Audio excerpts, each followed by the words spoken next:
Movie की शुरुआत होती है और फ्रांस के एक शहर को दिखाया जाता है, जहां एक दिन पुनः जीवित मृत लोगों की भीड़ कब्रिस्तान से बाहर निकलती है।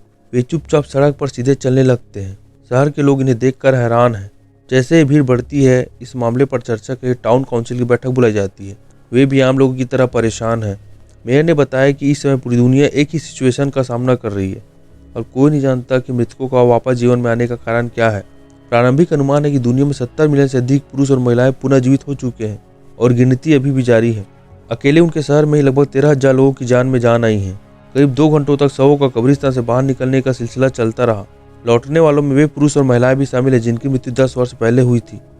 डेथ रजिस्टर को चेक करने पर पता चलता है कि भीड़ में सभी उम्र के लोग शामिल हैं, लेकिन उनमें से 65% से अधिक 60 वर्ष से अधिक उम्र के हैं। सभी पुनः जीवित मृत लोगों में एक बात समान रहती है, उनका हेल्थ अच्छा है और उनका व्यवहार पहले की तुलना में काफी अलग है। इन लोगों को सड़कों से दूर रखने, इन्हें आश्रय देने के लिए मेयर द्वारा कम्युनिटी सेंटर और वेयर हाउस का प्रबंध करने के लिए बोला जाता है। मेयर का कहना है कि लौटने वालों की पहचान करके और उन्हें उनके परिवारों को वापस भेजने के लिए एक साथ रखना जरूरी है, क्योंकि वे अब राष्ट्र के नागरिक है और सभी अधिकारों के पात्र हैं।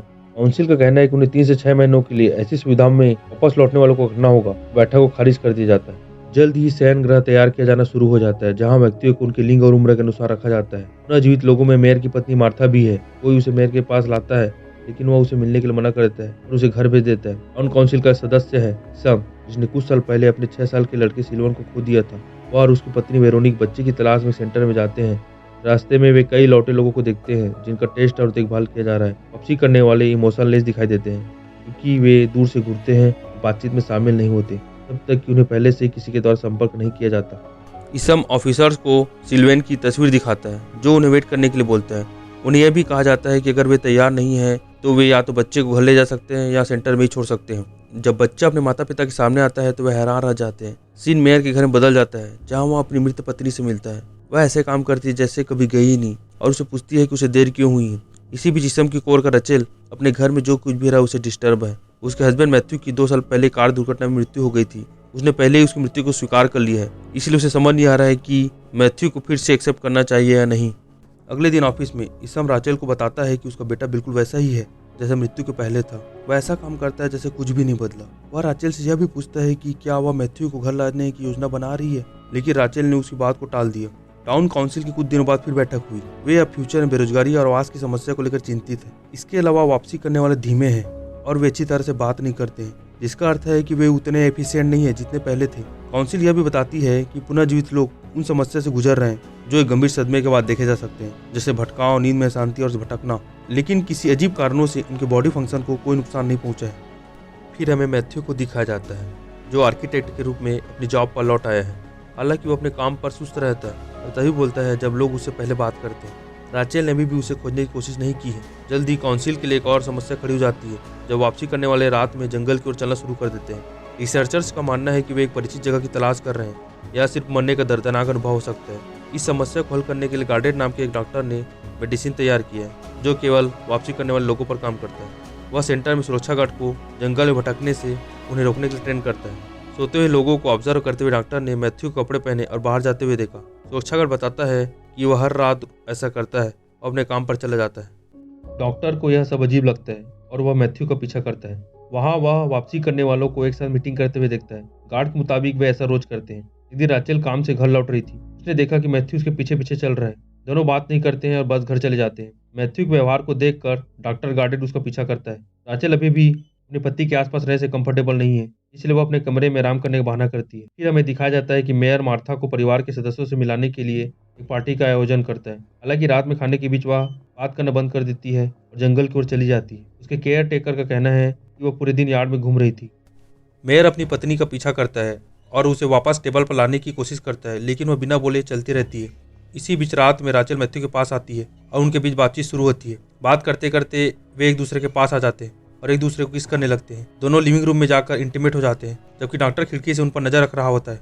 काउंसिल की बैठक होती है और एक महिला बताती है कि वापसी करने वाले लोगों के शरीर का तापमान सामान्य व्यक्ति की तुलना में कम होता है। इस वजह से उन्हें थर्मल कैमरे द्वारा व्हाइट इमेज के रूप में देखा जा सकता है। इसलिए काउंसिल पूरे शहर में हॉट एयर बलून्स में लगे कैमरों के माध्यम से उनकी एक्टिविटीज पर नजर रखने का निर्णय लेती है। इनका मुख्य उद्देश्य रात की बैठक के बारे में अधिक जानकारी प्राप्त करना है, जो वे अक्सर शहर के अलग अलग भागों में करते हैं। जब रिपोर्ट्स का पहला सेट आता है तो हैरान करने वाली बात सामने आती है। सभी वापसी करने वाले, चाहे वे युवा हो यह बूढ़े हर दिन कम से कम 9 मील की दूरी तय करते हैं। एक दिन राचेल और मैथ्यू एक झील के किनारे धूप सेक रहे हैं। राचेल, जिसे मैथ्यू की वापसी पर संदेह था, अब उसके साथ कंफर्टेबल फील कर रही है। झील में वापसी करने वालों को उनकी कठोरता से आसानी से पहचाना जा सकता है। राचेल वहाँ डॉक्टर गार्डेट से मिलती है। वह राचेल को मैथ्यू के व्यवहार के बारे में बताता है और उसे बताता है कि वह सदमे से जल्दी ठीक हो रहा है। रात में सोते हुए राचेल एक शोर सुनती है, बैकयार्ड में देखने के लिए आती है और पता चलता है कि डॉक्टर ने उनका पीछा किया है। पूछताछ करने पर वह कहता है कि वह स्थिति से निपटने के लिए उसकी मदद करना चाहता है और बताता है कि वह जानता है कि वह कैसा फील कर रही है। डॉक्टर राचेल से पूछता है कि क्या वह जानती है कि मैथ्यू रात में काम पर जाने के लिए उठता है। राचेल का कहना है कि उसे सोने में परेशानी होती है और जोर देकर कहती है उसका पति नॉर्मल है। डॉक्टर के जाने के बाद वह बेडरूम में लौटती है और मैथ्यू को जागता हुआ पाती है। वह उसे पूछता है कि क्या वह किसी से बात कर रही थी, लेकिन वह झूठ बोल देती है। अगले दिन ऑफिस में मैथ्यू अपना प्रोजेक्ट अपने बॉस को सौंप देता है, लेकिन उसकी प्रोजेक्ट का कोई मतलब नहीं होता है। यहाँ तक कि जब बॉस उसकी गलतियों के बारे में बताता है तो भी मैथ्यू नहीं समझता है। यह सब देखकर कंपनी उसको डिमोट कर देती है और वह मजदूरों का काम करने लग जाता है जैसे दूसरे लोग कर रहे हैं। अगले काउंसिल मीटिंग में अधिकारी बताते हैं कि सेमी नॉर्मल व्यवहार जो ये लोग दिखा रहे हैं वह एक भ्रम है। वे जीनी की नकल करते हैं और सामान्य दिखने के लिए अपने मरने से पहले जो करते थे उसकी यादों को फॉलो कर रहे हैं, लेकिन वे अब नौकरियों के लिए बिल्कुल भी सक्षम नहीं हैं।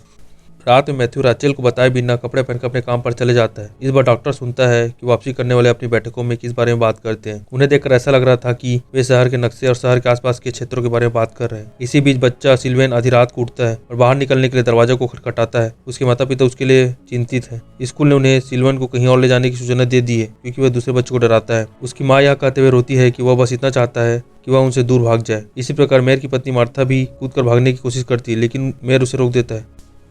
अगले दिन मेयर राचेल को अपनी पत्नी के बारे में बताता है। उसे ऐसा लगता है कि उसकी पत्नी फिर से उसको छोड़कर चली जाएगी। यह स्पष्ट है कि सभी वापसी करने वाले अपने घरों से भागने और एक साथ इकट्ठा होने की कोशिश कर रहे हैं, लेकिन कोई भी यह समझ नहीं पा रहा था कि वे अपनी रात की बैठकों में किस बारे में बात कर रहे हैं।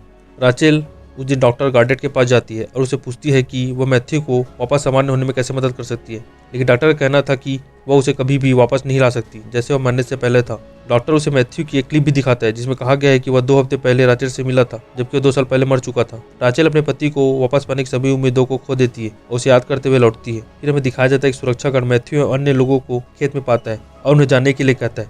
तभी पीछे जोर से धमाका सुनाई देता है। उसके बाद हमें दिखाया जाता है कि वापस लौटने वालों ने पूरे शहर में कई विस्फोट कर दिए हैं। वे सभी सड़क पर उतर जाते हैं और एक सुरंग में अपना रास्ता बनाते हैं। मेयर अपनी पत्नी के लापता होने के बारे में जानता है और उसकी तलाश में इधर उधर ढूंढता है। उसे गलियों में पाता है और उसे जबरदस्ती कार में बिठा लेता है। हालांकि अन्य रिटर्निस्ट उसे गाड़ी चलाने से रोकते हैं।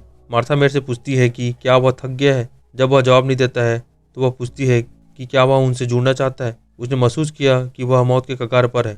जैसे ही वह शांति से उससे बात करती है वह मर जाता है और लौटने वालों में शामिल हो जाता है। फिर हमें दिखाया जाता है कि ईसम के घर में सिल्वेन अभी भी भागने की कोशिश कर रहा है। उसकी माँ उसे जाने देना चाहती है, लेकिन ईसम जोर देकर कहता है कि वो बच्चे को हमेशा के लिए रखेगा। जैसे ही वो बात कर रहे थे, सिल्वेन दूसरी मंजिल की बालकनी से गिर जाता है। वह खड़ा हो जाता है और वापसी करने वाले व्यक्ति से मिलता है जो वेट कर रहा था।